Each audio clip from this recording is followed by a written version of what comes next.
오늘은 누가복음 12장 35절에서 48절 말씀을 통해서 영이 깨어있는 청지기라는 제목으로 말씀을 전하고자 합니다. 우리가 이제 누가복음을 1장부터 계속 이제 봐왔습니다. 누가복음은 우리가 처음에 이제 말씀드린 대로 누가를 통해서 하나님께서 전해주신 말씀입니다. 대상은 이방인이었던 데오빌로라는 사람한테 쓴 보고서다라고 이제 사도행전 1장에 나와 있습니다. 그러므로 수신자는 이방인입니다. 우리가 마태복음과 비교했을 때 마태복음은 유대인을 대상으로 했다면 누가복음은 이방인을 대상으로 한 것으로 이제 우리가 알 수가 있습니다. 큰 주제로는 사람의 아들로 오신 예수님이라는 관점에서 쓰여진 하나님의 말씀입니다. 그래서 우리가 누가복음 이 사복음서를 특히 볼 때 보면 교회가 아직 이 세상에 없었습니다. 예수님 당시에도 유대인들을 대상으로 이제 말씀을 전했고요. 그리고 제자들을 훈련시키는 그런 과정, 그리고 십자가 사건 이전에 교회가 없이 어떤 하늘의 왕국과 율법에 대한 내용들, 그리고 예수님 다시 오심에 대했을 때 유대인들이 어떻게 해야 되는지 이런 내용들이 많은 주된 내용을 하고 있습니다. 그러므로 우리가 교리적인 것보다 이 초점을 예수님이 어떻게 그 삶을 그리고 사역을 하셨는가, 이 예수님의 삶을 우리가 보고 교훈적으로 배워야 되는 쪽에 우리가 초점이 맞춰져 있습니다. 가장 먼저 우리가 봐야 될 것은 예수님은 하나님이시잖아요. 예수님이 하나님이신데도 예수님께서 공생의 사역을 하실 때 아침마다 일어나서 기도를 하셨습니다. 기도를 하실 필요가 없으신 하나님인데도 불구하고 기도로 시작하셨다는 것. 그러므로 우리 인간들은 이 예수님의 삶을 보면서 그 큰 표적을 행하시고 무엇도 할 수 있었던 그 예수님이지만 기도로 시작하셨다는 것을 보면서 우리가 무엇을 하든 간에 기도로 시작해야 될 필요가 있다. 이것을 이제 배우게 됩니다. 그리고 이제 11장으로 이렇게 넘어오게 되면 예수님께서 주님 가르쳐 주신 기도, 우리가 흔히 얘기하는 주기도문으로 시작을 하게 됩니다. 그렇게 할 때 바리새인들이 예수님의 어떤 표적과 이런 것들을 회방하게 됩니다. 바알세붑의 영으로 한다라고 이제 회방을 하게 되고, 그렇게 했을 때 예수님께서 이야기를 합니다. 표적이나 물질이나 다른 사람의 이목이 아니라 눈을 단일하게 해서 하나님을 바라보라, 이런 내용들을 이야기하는 것을 우리가 봤습니다. 눈은 몸의 등불이라고 했고요. 눈이 단일하게 빛을 바라볼 때 우리 전체가 빛으로 가득하고 그리스도의 빛을 우리가 세상에 나타낼 수가 있다라고 이제 말씀을 하고 있습니다. 그래서 이 빛, 등불 하면은 시편 119편을 떠올린다라고 말씀을 드렸습니다. 그래서 이 말씀이 빛이요 등불이다. 우리가 그 어디를 향하고 우리가 빛을 비추려면 무엇을 향해야 되는 것을 우리가 말씀을 통해서 이제 알 수가 있게 됩니다. 그 반대는 눈이 악하다고 그랬습니다. 악하면 우리의 몸도 어두워진다라고 이야기를 했고, 12장으로 넘어오면서도 계속 위선에 대한 내용들을 얘기합니다. 위선은 하나님이 싫어하시는 내용입니다. 싫어하시는 것입니다. 특히 이제 12장에서 보시면 이 바리새인들의 그 누룩을 조심하라고 하는데, 이 누룩이 위선이요, 그리고 사악함이고 또 거짓 교리다라고 이야기를 하게 됩니다. 이 누룩이 어떻습니까? 누룩은 원래 실체가 요만하다 하더라도 이 누룩이 들어가면 부풀어집니다. 내용이 없음에도 불구하고 양이나 그 부피가 팽창하게 하는 그러한 것이 누룩입니다. 이 누룩은 결국은 실체보다 더 크게 보이는 위선이 되는 것이다 라고 이야기를 하게 됩니다. 그래서 마음이 어디 있는가가 중요하다라는 말씀을 하시게 됩니다. 우리가 보물로 생각하는 것, 우리가 보물로 생각하는 것이 있는 곳에 마음이 있다. 보물이 있는 곳에 우리의 마음이 있다라고 합니다. 우리의 보물이 어디 있습니까? 무엇이 여러분들에게 보물입니까? 돈이 보물인지, 권력이 보물인지, 그리고 남들의 시선과 명예와 이런 것들이 보물인지, 아니면 정말로 하나님을 향한 우리의 마음과 그리고 하늘에 대한 소망, 그런 것이 있는지 그것을 보라는 것, 그것을 이제 마음이 어디에 있는가를 보라는 것으로 지난주 이제 34절에 나와 있었습니다. 자, 지금 이제 쭉 11장부터 이렇게 12장까지 보면은 다른 내용들을 얘기하는 것 같지만 한 가지입니다. 위선입니다. 위선이 있고, 이 위선이 왜 생기느냐? 탐욕이 있기 때문에 생긴다고 합니다. 탐욕은 우상숭배라고 했거든요.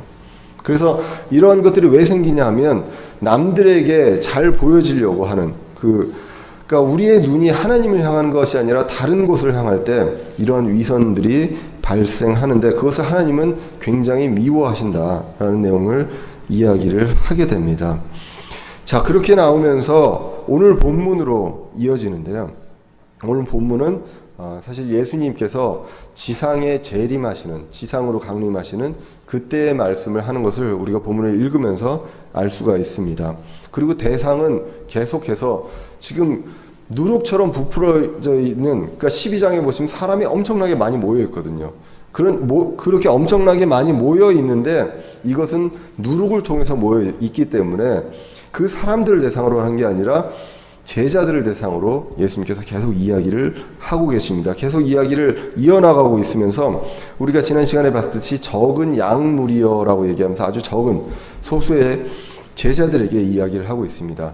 그리고 이제 이 제자들은 환란기 때 유대인들이 해야 될 그 역할들, 그러니까 결국 환란기 때 유대인들에 대한 역할들을 보기 때문에 유대인들을 대표하는 그런 말씀으로 볼 수가 있습니다. 그러므로 1차적으로 보면 이 환란기 때 내용이기 때문에 교회에 대한 내용은 아닙니다. 하지만 이 내용을 통해서 하나님께서 원하시는 바, 그리고 하나님께서 싫어하시는 것들을 우리가 교훈적으로 알아볼 필요가 있다는 것입니다. 사실 이 말씀이 마태복음 24장 42절에서 51절에도 똑같이 나오거든요. 근데 이 말씀들을 자세히 보면 우리가 깨어있지 않으면 잘려져 나간다고 그럽니다. 그래서 특히나 이제 여기서는 안 그렇지만 마태복음 24장에 보시면 슬피 울며 이를 갈미 있으리라 라는 말이 나오거든요. 잘못 해석하면 우리가 교회에 열심히 출석을 하고 구원받았는데 자칫 잘못하면 지옥으로 갈 수 있다, 이렇게 해석을 할 수 있다는 것입니다. 그것이 아니라 이 배경을 보면 환란기 때 이스라엘 민족들이 어떻게 해야 하는가, 이것에 대한 내용들이 있다는 것입니다. 그런데 이 청지기의 역할을 우리도 하고 있고요. 지금 이 시대, 교회 시대, 은혜 시대도 하고 있고 환란기 때도 그러한 역할을 하는 사람들이 있다는 것입니다. 그런데 그 사람들은 분명히 영적으로 깨어 있어야 한다라는 말씀을 이 구절들을 통해서 하는 것을 우리가 천천히 이제 보도록 하겠습니다. 35절 오늘 말씀을 보면 허리에 띠를 띠고 너희 등불을 타오르게 하며, 이렇게 나오게 됩니다. 너희 허리에 띠를 띠고 너희 등불을 타오르게 하라라고 나옵니다. 우리가 잘 때가 되면 허리띠를 풀게 됩니다. 등불을 끄게 됩니다. 밤이 되면 자야 하잖아요. 그런데 너희 하면서 제자들에게 이야기합니다. 허리에 띠를 띠고 너희 등불을 타오르게 하라. 결국은 준비하고 깨어있으라. 밤이 오지만 깨어있으라라는 내용입니다. 그러면 문자 그대로 하면 잠을 자지 말라는 내용인가요? 그렇지는 않잖아요. 그죠? 영적으로 깨어있으라. 잠잘 준비를 하는 게 아니라 잠잘 준비하지 말고 늘 영적으로 깨어있으라. 이제 어두워지면 날이 밝아진다. 이제 예수님께서 다시 오실 날이 온다. 그러므로 깨어있으라라는 내용들로 있습니다.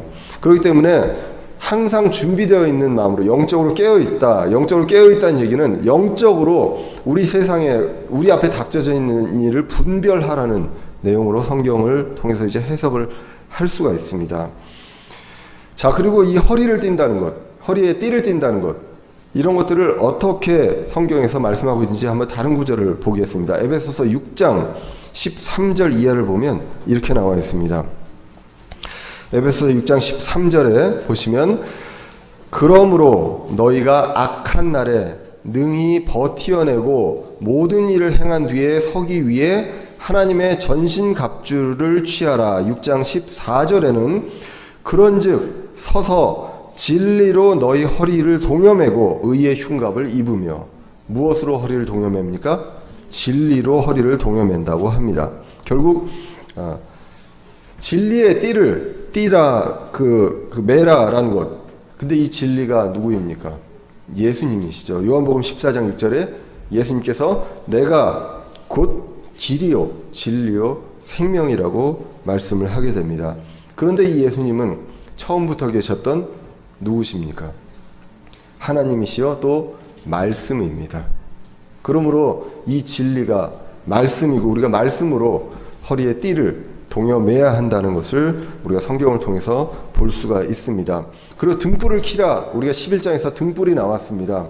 등불에 대한 언급도 있었기 때문에 결국은 진리의 말씀, 바른 교리로 영이 깨어있고 무엇이든지 우리 앞에 닥쳐있는 걸 분별해야 한다라는 것이 재림을 기다리는 우리 신자들의 해야 될 자세임을 우리가 성경을 통해서 보게 됩니다.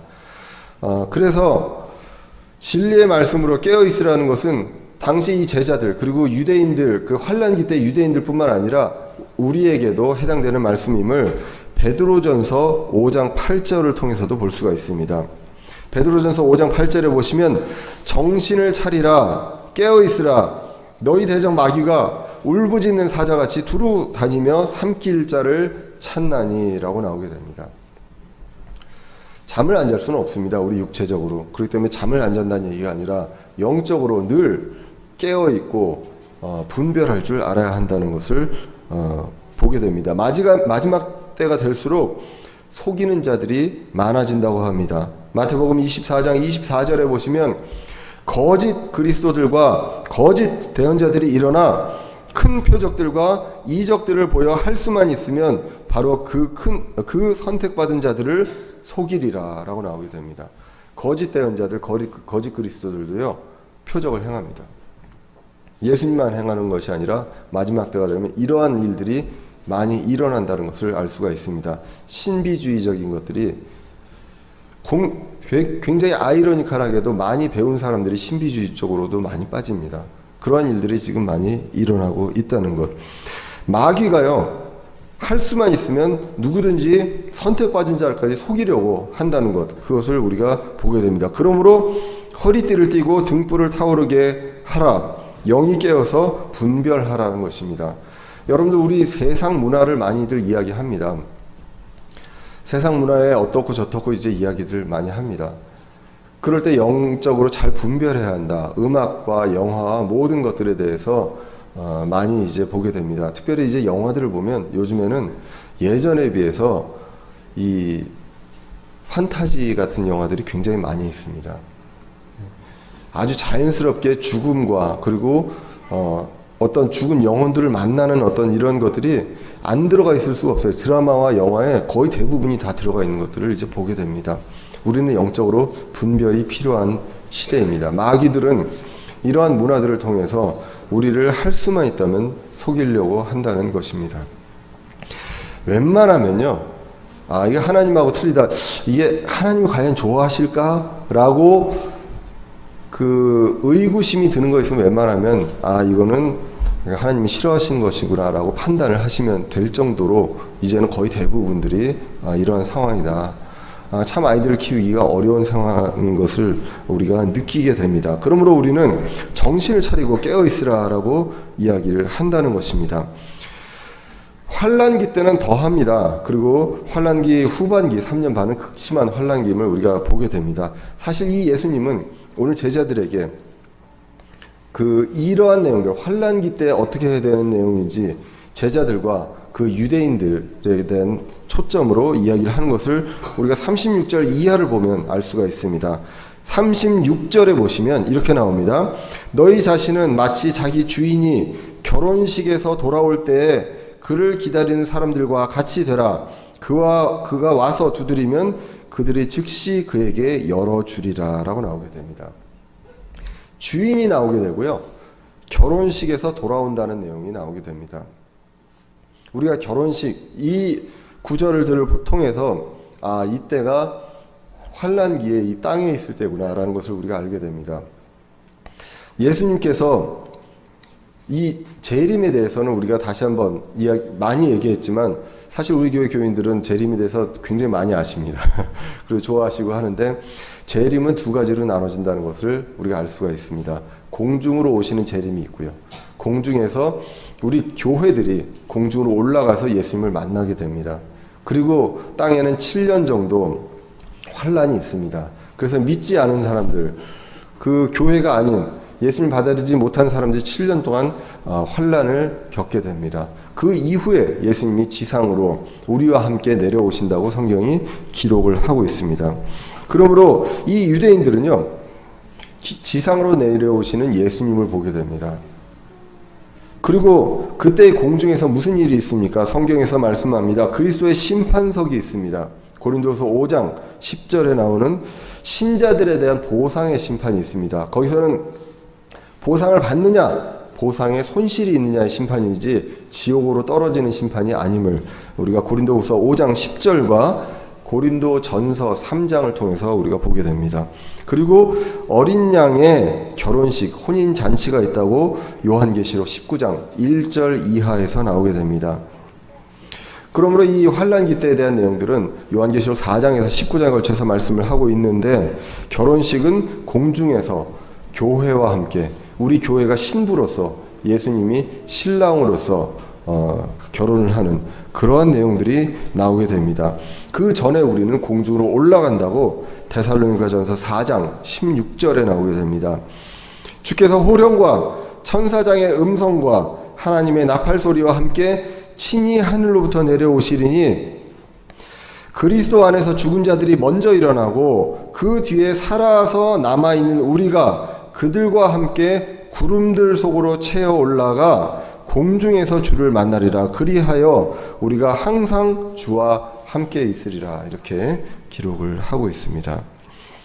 그러므로 이 결혼식은 어디서 있느냐? 공중에서 7년 환란기 그 후반부 쪽에 공중에서 결혼식이 있고 혼인잔치가 있음을 알게 됩니다. 그리고 이제 7년 환란 동안에는 이 땅에는 극심한 환란이 있고, 그리고 그 후에 예수님께서 지상으로 우리와 함께 강림하는 것을 성경을 통해서 이제 보게 되지요. 그러므로 오늘 말씀 36절에서 보시면 결혼식에서 돌아올 때라고 한다는 얘기는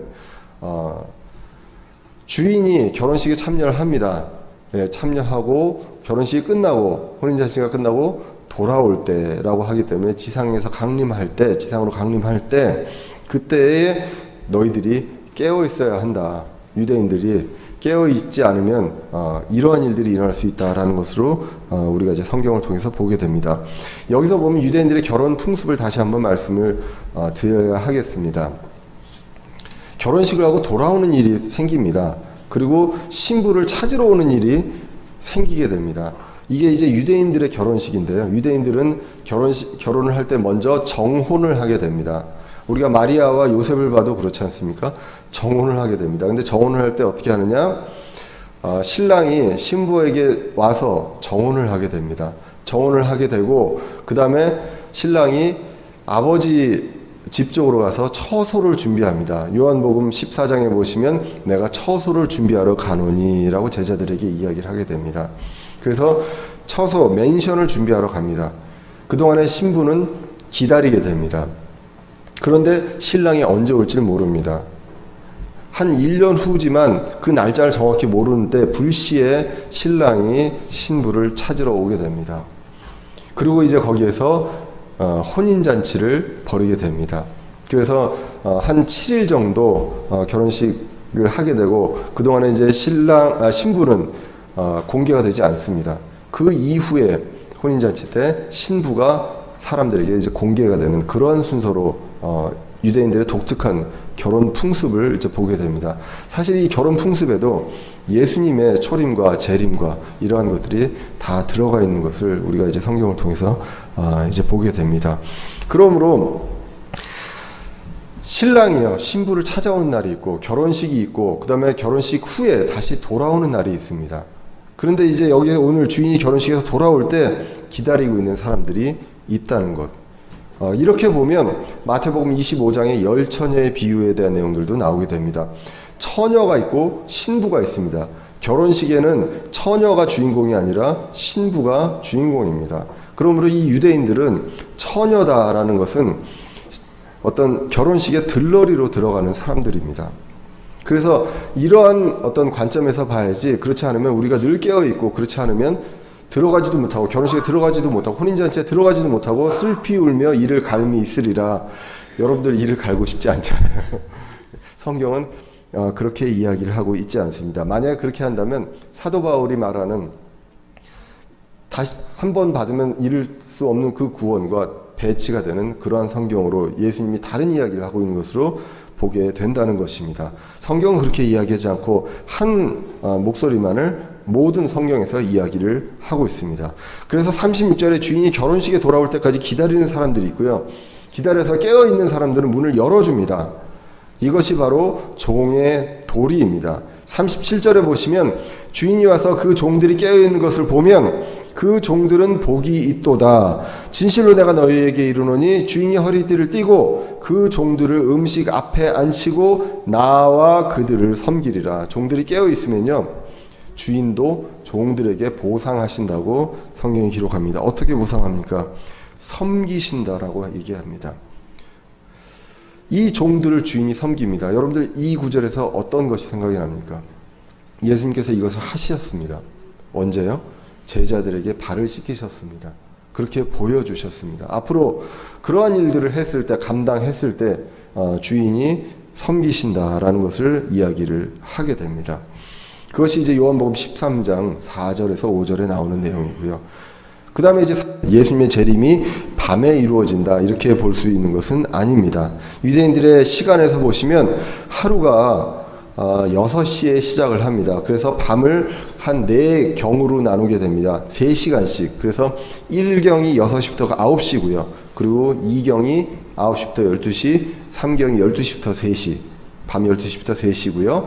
그리고 4경이 새벽 3시부터 6시로 나누어지게 됩니다. 그러므로 오늘 말씀에서 주인이 만일 2경이나 3경이 올 때에 그들이 그렇게 하고 있는 것을 보면 종들은 복이 있도다라는 것은 밤에 온다는 얘기가 아니라 자야 할 시간에 종들이 깨어서 주님을 맞이한다면 그것은 복이 있다라고 볼 수가 있습니다. 왜냐하면 마가복음 13장 35절에 보시면 그러므로 너희는 깨어있으라. 집주인이 어느 때에 올지, 저물 때일지, 한밤중일지, 닭 울 때일지, 아침녘일지 너희가 알지 못하느니라. 언제 올지 모릅니다. 예, 그러므로 이것을 이제 그렇게 이제 해석을 하면 안 되고요. 그리고 이제 39절로 넘어가시면 집주인이 또 나옵니다. 이것을 알지니 곧 집주인이 만일 도둑이 몇 시에 오는 줄 알았더라면 깨어 있어 자기 집이 뚫리지 않게 하였으리라, 이렇게 나오거든요. 그러니까 지금 38절 이전에서 주인이 나오고요. 그 다음에 39절에서 집주인이 나오는데 주인이 집주인이 아닙니다. 이 앞에 주인은 더 로드입니다. 주인이고 로드고요. 그리고 여기에 나와 있는 집주인은 더 굿맨 오브 더 하우스입니다. 그래서 굿맨은 뭐 좋은 사람이라는 뜻이 아니라 그 가족이라든가 어떤 집의 그 가장 대표로 하는 사람을 보통 이제 영어로 굿맨이라고 하게 됩니다. 그래서 여기서는 이 집주인이 그 주인 예수님을 이야기하는 것이 아님을 성경을 통해서 이제 오늘 본문을 보면 그렇습니다. 도둑이 몇 시에 오는 줄 알았더라면 막을 수 있었을 것이다 라고 얘기합니다. 결국은 이 도둑을 도둑처럼 오시는 그 예수님의 재림을 이야기하는 것이고, 이 집주인은 무엇을 얘기하냐면 마귀를 이야기를 하게 됩니다. 왜 그렇습니까? 에베소서 2장에도 보시면 이 세대를 지배하고 있는 자가 있습니다. 이 세상을 지배하고 있는 굿맨이 바로 마귀입니다. 에베소서 2장에 보시면 공중의 권세 잡은 자라고 나오게 됩니다. 그렇기 때문에 이 마귀도 결국은 이 말씀에서 보시면 마귀도 예수님이 언제 올지 모릅니다. 어느 누구도 예수님이 언제 올지 모른다는 것을 우리가 성경을 통해서 보게 됩니다. 자, 그래서 여기까지 이 말씀까지를 우리 신자에게 적용한다면 어떻게 되겠습니까? 우리는 영적으로 깨어있고 모든 것을 분별할 줄 알아야 한다라는 것입니다. 데살로니가전서 5장 6절에서도 이렇게 이야기합니다. 그러므로 우리는 다른 사람들처럼 잠자지 말고 오직 깨어 정신을 차리자라고 이야기를 하게 됩니다. 여기까지 말씀을 마쳤을 때 이제 베드로가 물어보게 됩니다. 베드로가 41절에 물어보게 됩니다. 이 비유를 우리에게만 말씀하시는 겁니까? 아니면 모든 사람에게 말씀하시는 겁니까? 라고 이제 물어보게 됩니다. 그때 예수님의 대답을 보면 그렇습니다. 1차적으로 제자들에게임을 알 수가 있습니다. 그들에게 청지기에 대한 내용들을 이제 비유로 말씀을 하고 있습니다. 이것을 우리 시대를 본다면 결국은 우리 교회에, 그리고 교회의 어떤 사역자, 청지기로서 감당을 하고 있는 그런 사람들, 그리고 또 더 넓게 본다면 성도들을 대상으로 이제 볼 수가 있습니다. 우리가 이제 42절에 예수님의 대답이 나오게 됩니다. 주께서 이르시되 그런즉 자기 주인으로부터 그의 집안 사람들을 넘겨받아 다스리며 제때에 그들에게 그들 몫의 양식을 나누어 줄 신실하고 지혜로운 청지기가 누구냐라고 물어보게 됩니다. 베드로가 이거 누구한테 얘기하는 겁니까? 저희들한테만입니까? 모든 사람에게만입니까? 라고 이야기를 했을 때 신실한 청지기가 누구겠느냐라고 예수님께서 대답을 하시는 것입니다. 근데 이 신실한 청지기 여기에 누가 나오냐면 집안 사람들이 나오게 됩니다. 그 주인의 그 집안 사람들, 하나님의 사람들이 나오게 되고요. 그 하나님의 사람들을 누구에게 맡기셨습니까? 청지기에게 맡겨서 이 청지기가 양식을 나누어 주어야 한다는 것입니다. 그렇기 때문에 이 청지기는 신실하고 지혜로워야 된다라고 이야기를 합니다. 결국 1차적으로 이 제자들 너희들에게 얘기하는 것이다. 그리고 환난기 때 유대인들이 그 사명을 감당하는 그 유대인들을 대상으로 하는 것을 볼 수 있습니다. 그렇지만 넓게 보면 이 시대의 교회의 사역자들도 해당이 되는 것을 고린도전서 4장 1절을 보면 알 수가 있습니다. 사람이 마땅히 우리를 그리스도의 사역자요, 우리는 여기서 사도 바울이죠. 사도 바울과 같이 하는 동역자들, 사역자들인데 우리를 그리스도의 사역자여 하나님의 신비들을 맡은 청지기로 여길지어다. 또한 청지기들에게 요구되는 것은 신실한 사람으로 드러나는 것이라 라고 나오게 됩니다. 결국은 이 청지기의 역할, 신실한 청지기의 역할에 대해서 이야기하는 것을 우리가 신약 성경을 통해서 같이 이제 보게 됩니다. 자, 그래서 청지기는 주인의 사람들을 위탁받아서요. 그래서 양식을 그 목대로 나누어주는 그러한 사람들이 바로 이 청지기들 중에서 신실하고 지혜로운 청지기다라는 것입니다. 그렇지 않은 종들이 있음을 우리가 이제 보게 됩니다. 43절을 보시면 문맥상 이제 청지기가 종이고요. 신실한 종이 복을 받고요. 그리고 이 주인의 소유를 맡아서 치리자가 된다고 합니다. 이제는 신실한 청지기 그리고 그리스도의 자녀들은 같이 천년왕국에서 이 천년왕국을 다스린다고 치리한다고 되어 있습니다. 그런데 그렇지 않은 종이 45절 46절에 이제 나오게 됩니다. 그렇지 않은 종들은 어떤 종들입니까? 마음속으로 이르기를 주인이 오는 것을 늦추시는구나 하며 남종과 여종과 때리고 먹고 마신다라고 기록을 하고 있습니다. 그래서 이렇게 될 때 46절에 그가 그를 기다리지 않는 날 그가 알지 못하는 시각에 그 종의 주인이 와서 그를 잘라내고 믿지 않는 자들과 함께 할 그의 몫을 그에게 지정하리라 라고 나오게 됩니다. 이 말씀을 보면 이 말씀은 잘라버리는 것입니다. 그 종의 주인이 와서 그를 잘라내고 믿지 않는 자들과 함께 할 몫이 있습니다. 불신자들의 몫인데 그 몫을 그에게 지정하리라. 이건 분명하게 지옥에 대한 내용들을 이야기하는 것이 맞습니다. 그렇기 때문에 이것은 그 당시에 환난기 때 이러한 역할들을 감당하지 못하는 사람들은 하나님께서 잘라내신다라는 것을 볼 수가 있습니다. 그때는 이미 교회는 은혜 시대에 있었던 그 교회는 올라가 있고 이 환난기 때는 그것을 견디어내는 사람들이 이제 구원받는 그러한 시대가 이제 되게 됩니다. 믿음으로 견디어내야 되는데 그때 그렇지 못하고 그 역할을 청지기 역할을 감당하지 못하는 그러한 사람들은 잘라내어진다. 그리고 불신자와 함께할 그 몫을 정한다라는 그런 무시무시한 말을 이제 하게 됩니다. 그래서 이것은 1차적으로 환란기고요. 교회 시대에 적용할 수 없음을 다시 한번 말씀을 드립니다. 그렇지만 우리가 여기서 배울 것은 신실하고 지혜로운 청지기가 되어야 한다는 것. 지금 이 시대에도 그러한 청지기를 요구하고 있다는 것입니다. 우리한테 그 사역자들한테 맡겨진 주인께서 맡겨준 사람들이 있습니다. 이 사람들을 사리사욕으로 그리고 어떤 개인적인 욕심과 어떤 거짓 교리로 다른 곳으로 이끌고 간다면 하나님 앞에 가서 무엇라고 이야기를 하겠습니까? 예, 그런 것들을 우리가 이제 성경을 통해서 교훈으로 볼 수가 있다는 것입니다. 그렇게 해서 지금 이 사람들은 지옥으로 가게 됩니다. 지옥으로 가게 되는데 47절, 48절에 보시면 이 지옥에서 그 불신자들의 심판에 차등이 있음을 이야기를 하게 됩니다. 45절 이하에서 이제 보시면 45절, 46절에서 그의 몫을 지정한다고 하고요. 47절에 보시면 자기 주인의 뜻을 알고도 자기를 예비하지 아니하고 주인의 뜻대로 행하지 아니한 그 종은 채찍을 많이 맞는다고 합니다. 알고도 그 받아들이지 않은 사람들이 있습니다. 그리고 48절에 보시면 알지 못하고 받아들이지 못한 사람들이 있습니다. 이 사람들을 똑같이 대접하지 않는다라는 것을 47절, 48절을 통해서 볼 수가 있습니다. 성경학자들은 이것을 이렇게 이야기합니다. 복음을 들었으나 그리고 하나님을 뜻을 알지만 거부한 사람들이 있다는 것입니다. 그런 사람들은 채찍을 더 많이 맞을 것이다. 그런데 알지 못하고 이러한 일들을 하고 죄인이었던 사람들, 그런 사람들이 있는데 이런 사람들하고는 차등을 둘 것이다. 결국은 지옥에서의 어떤 등급이 다를 것이다. 이런 내용들을 이제 성경학자들이 이제 많이 이야기를 하게 됩니다.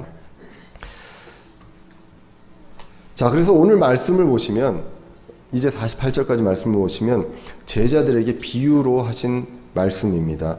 모든 대상으로 교회들에게 이렇게 한 게 아니라 대상이 제자들에게 하신 말씀이고, 그리고 지상 재림이 예수님께서 지상으로 재림할 때가 가까울 때, 그 극심한 환란기 때, 이 어둠에 그 날이 밝아오기 바로 직전 그 어둠의 시절에 그때에 어떻게 해야 될 것인가를 성경이 이야기를 하고 있습니다. 그러므로 그때에 정말로 영적으로 깨어 있어야 한다는 것을 이야기를 하고 있고, 우리 신자들에게는 교훈으로서 지금 이 시대에 예수님을 만나기 바로 전에 이 시대에 영적으로 깨어 있어야 함을 이야기를 하는 것을 보게 됩니다. 그래서 우리는 35절 37절에 말씀하신 것처럼 허리에 띠를 띠고 등불을 타오르게 하고 밤과 같은 시대에 영적으로 깨어 있어야 한다. 어떻게 해요?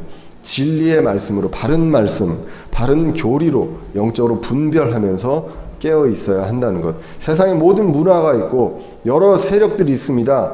그 세력들, 그 문화 속에서 우리는 영적으로 분별하고 바로 서야 하는 그러한 도리가 하나님의 자녀로서 있다는 것입니다. 그렇게 하고 세상에서도 열심히 살 때 그때 믿는 사람들은 뭐가 다르구나 라는 것을 우리가 몸소 보여주어야 한다는 것입니다. 그러므로 하나님 오셨다고 해서 데살로니가 교회처럼 그냥 넋놓고 있는 사람들, 주님 오실 때 다 됐다고 해서 넋놓고 있는 사람들, 데살로니가 후서 3장 10절에서는 일하지 않은 자는 먹지도 말라고 이야기를 했습니다. 영적으로 깨어 있으면서 우리가 할 일을 열심히 함으로써 우리가 그리스도의 향기를 더욱더 나타내고 빛을 나타내야 하는 그런 의무가 있다는 것을 우리가 말씀을 통해서 보게 됩니다. 이렇게 할 때 두 번째로 종들에게 보상이 있다고 37절에서 이야기합니다. 주님께서 섬기십니다. 그리고 신실하고 지혜로운 청지기라고 하신다는 것. 그리고 이제 세 번째로 그렇지 않은 종들에게, 사람들에게 형벌이 있습니다. 대가가 있다고 성경은 이야기합니다.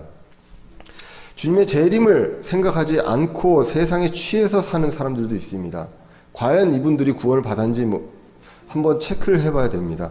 지금 우리 시대의 교회에서 예수님이 진짜 공중에서 재림하시고 그리고 지상으로 오신다는 것을 믿고 기다리는 교회 성도들이 얼마나 될지 한번 봐야 합니다.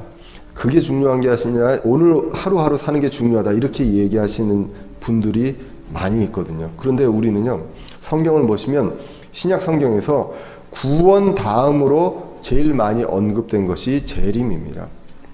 예수님도 재림에 대해서 언급하시고 사도 바울과 제자들이 예수님 다시 오시는 것에 대해서 분명하게 언급을 하고 있습니다.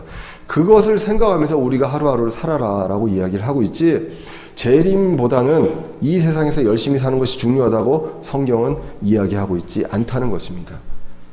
그런데 많은 말씀들과 이런 것들이 재림에 대해서 사실 비과학적이잖아요. 그러니까 분명하게 이야기를 못합니다. 그리고 그냥 하루하루 살면서 복받은 것이 좋다라는 내용들로 이야기를 한다는 것입니다. 그런데 우리는 분명하게 재림을 분명하게 생각하고 그 날을 기다리면서 하루하루를 살아가는 그 자세가 중요하다는 것을 오늘 말씀을 통해서 보게 됩니다. 환난기 때 주위에 믿던 사람들이 없어졌음에도 불구하고 적그리스도가 속임수를 취하고 거짓 대언자들의 그 속임수를 통해서 그 재림을 기다리지 않는 사람들이 분명히 있을 것이다 라는 것입니다. 그럴 때 그들에게 있는 대가는 불신자에게 맡겨져 있는 그 몫과 같은 몫으로, 그리고 특별히 알고도 그걸 듣고도 했던 그걸 거부했던 사람들에게는 더 큰 형벌이 있을 것이라고 이야기를 하게 됩니다. 사실 7년 환란기 때는 교회가 없습니다. 갑자기 나와 가까이 지내던 사람들이 없어집니다. 그렇게 되면 알 수가 있어요. 성경에서 나와 있고 사람들이 사라졌습니다. 알 수가 있고, 하지만 그것들을 여러 가지 이유로 거부하게 됩니다. 그리고 그때는 아마 그 짐승의 표를 받지 못하면 물물교환이라든가 그런 여러 가지 삶을 살 수가 없기 때문에 더욱 그럴지도 모르겠습니다. 그러할 때 우리가 그 사람들이 어떻게 대해야 하는 것인지를 1차적으로 예수님이 이야기를 하고 있다는 것입니다. 자, 이렇게 되면 원초적으로 많은 사람들이 질문을 합니다. 그러면 조선시대, 고려시대 사람들은 어떻게 됩니까? 라고 이야기를 많이들 하게 됩니다. 복음이 없던 시절에 우리 어떻게 했을까요? 성경은 자연 계시가 있었다고 이야기를 합니다. 시편 19편 1절 이하에서 보시면 이렇게 나옵니다. 하늘들이 하나님의 영광을 밝히 드러내고 궁창이 그분의 손으로 행하신 일을 나타내는도다. 낮은 낮에게 말하고 밤은 밤에게 지식을 보이니 그것들의 음성이 들리지 않는 말이나 언어가 없도다 라고 이야기를 합니다. 누구에게나 그리스도를, 이 창조주를 찾는 사람에게는 하나님께서 나타나셨다라는 것입니다. 역사적으로 기록이 없습니다. 위인전기의 기록에는 없습니다. 하지만 개인적으로 만나주시는 그 하나님, 공의로우신 하나님을 저희는 믿습니다. 로마서 1장 18절에 이렇게 기록합니다. 하나님의 진노가 불의 안에서 진리를 붙잡아 두는 사람들의 모든 경건치 아니한 것과 불의를 대적하여 하늘로부터 계시되었나니 이는 하나님을 알만한 것이 그들 속에 분명히 드러나 있기 때문이라. 하나님께서 그것을 그들에게 보이셨느니라. 그분의 보이지 아니하는 것들과 그분의 영원하신 권능과 신격은 세상의 창조 이후로 분명히 보이며 만들어진 것들을 통해 깨달아 알 수 있나니 그러므로 그들이 변명할 수 없느니라. 세상의 자연을 보고 여러 가지 돌아가는 것을 보고 생물들을 보고 꽃을 보고 무엇을 봐도 이것을 창조하신 분이 있구나라는 것을 알게 됩니다. 하나님의 이름은 모르고 예수님의 이름은 몰라도 알고 찾고 구할 때 하나님께서 만나주시고 알려주신다는 것입니다. 대표적인 예가 이디오피아 내시가 성경을 읽고 있을 때 예수님을 모릅니다. 이 사람이 누군가 라고 궁금해할 때 하나님께서 빌립을 보내주십니다. 그래서 빌립이 그 내용들을 이야기를 하게 되고 이디오피아 내시는 그것을 통해서 구원을 받게 되고 침례를 받게 되는 것을 우리가 성경을 통해서 이제 보게 됩니다. 오늘 말씀을 통해서요, 우리는 우리 하루하루 열심히 사는 것, 그리고 하나님 믿고 말씀 듣고 생각하고 적용하고 사는 것 중요합니다. 하지만 더 중요한 것은 재림을 확실히 믿고 기다리는 그러한 신앙이 필요하다는 것입니다. 주님 오실 때가 분명히 가까웠습니다. 불신자들도 얘기합니다. 인류 멸망의 시계가 12시에서 이제는 1분 전 정도 됐다고 불신자들도 이야기를 합니다. 북한이 좀 더 땡겼다고 합니다. 이거는 제가 얘기하는 게 아니라 그 사람들이 그렇게 얘기해요. 북한이 핵 그걸 하면서 더 땡겨졌다라고 이야기를 하게 됩니다. 불신자들도 인류의 멸망을 이야기합니다. 성경은 분명히 얘기합니다. 그런 날이 올 것이다. 그리고 예수님이 그때 우리 시험의 때를 면하게 해주신다. 교회는. 그리고 그것들을 겪는 그 세대들이 있고, 그리고 그것들이 마지막에 우리가 영광 속에서 예수님과 함께 공중에서 우리가 함께 내려온다는 것, 그것을 우리는 소망하며 빨리 왔으면 하는 마음으로 살아야지 조금 더 있다 오시면 안 되겠습니까? 라는 마음으로 살아서는 안 된다라는 것입니다. 우리가 그것이 더 길어지면 길어질수록 우리한테 더 좋냐? 마귀는 더 기승을 부립니다. 이제는 모든 드라마와 영화와 음악에서 이런 것들을 우리가 알 수가 있습니다. 여러분들, 우리 자녀들을 어떻게 할 것입니까? 교회에서 주일날 한두 시간밖에 시간이 없어요. 아이들한테. 그거 가지고 하나님의 말씀을 어떻게 하겠습니까? 우리가 가정에서 바른 말씀, 바른 교리로 바로 서야만 이런 것들이 일어날 수 있다는 것입니다. 하루하루 주신 날을 성실히 일하고요, 영적으로 깨어있으면서 이 세상 무엇보다도 하늘의 보물을 두고 우리 마음을 두고 소망을 두고 살아가는 것이 참된 신자요 신실한 청직이라는 것입니다. 영적으로 깨어있는 청직이라는 것입니다. 이러한 청지기가 되시길, 이러한 청지기가 되는 저와 여러분들 되시기를 주님의 이름으로 간절히 기원합니다. 기도하겠습니다.